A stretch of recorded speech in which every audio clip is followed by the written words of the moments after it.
sa lahat na gustong mag-member or mag-affiliate kay Livegood. So ito po yung second step na gagawin po natin or ninyo pagkatapos nyong mag-pre-enroll.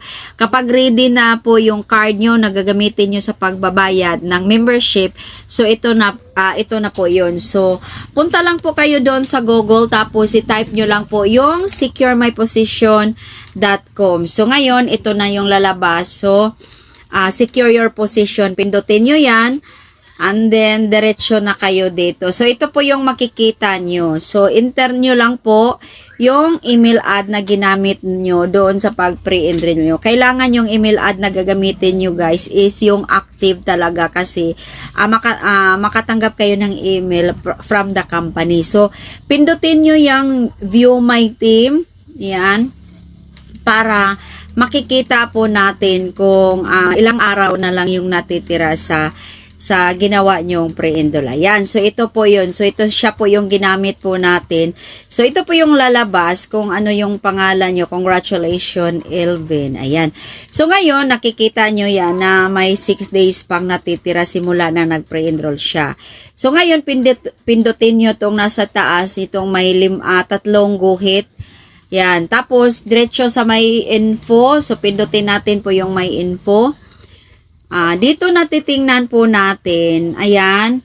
So, dito na. So, ngayon, kung makikita nyo guys, personal information nyo yan. So, dito, pindutin nyo lang po yung change para malagay nyo yung phone number nyo dyan kasi hindi pa nakalagay. Pagkatapos, save nyo lang.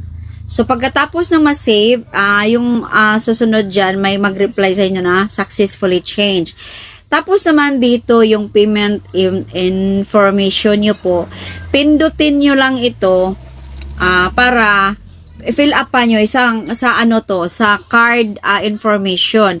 Kung yung gagamitin nyo, anong card. Basta yung card na tatanggapin ni Livegood is yung Mastercard or Visa. Any card, basta Mastercard or Visa. Kung wala kayong credit card, pwede naman siya ATM card, pwede din siya GoTime card. Kung wala kayo dyan, pwede rin kayong mag-download ng Maya application. Kukuha lang kayo ng virtual card kasi yung kailangan is yung card number at saka yung security number. Ngayon naman, ina-accept na yung GCash, pero kailangan may physical card kayo kasi yung card number yung kailangan. O ilalagay nyo dito lahat ng information, pagkatapos save nyo.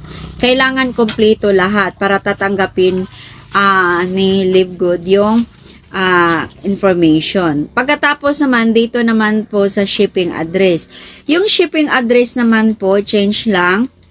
Tapos, ilagay nyo dito kung ano yung complete address nyo.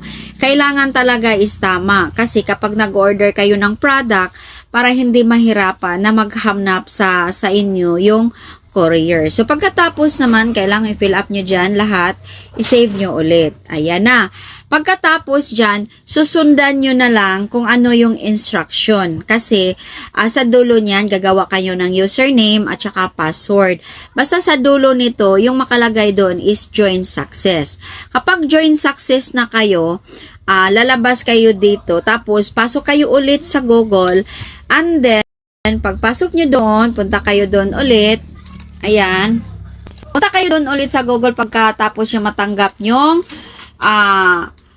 ang tawag doon yung join success. Tapos naman, login kayo doon. So, yung ilalagin nyo is livegoodlogin.com. So, ito yung makikita nyo, member login.